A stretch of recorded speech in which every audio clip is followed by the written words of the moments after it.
Praise the Lord. ஒரே ஒரு கருத்தை உங்களிடத்தில் நான் இன்று சொல்ல விரும்புகிறேன்.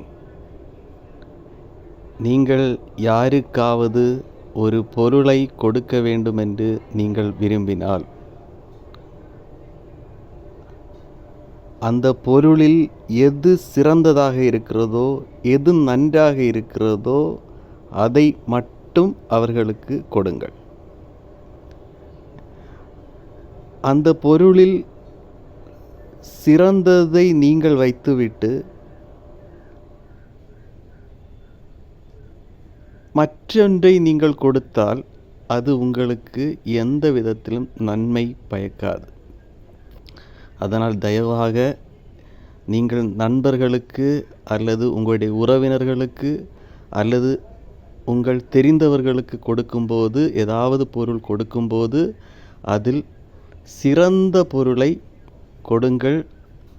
அது மட்டும்தான் உண்மையான ஆசீர்வாதத்திற்கு வழி வகுக்கும்.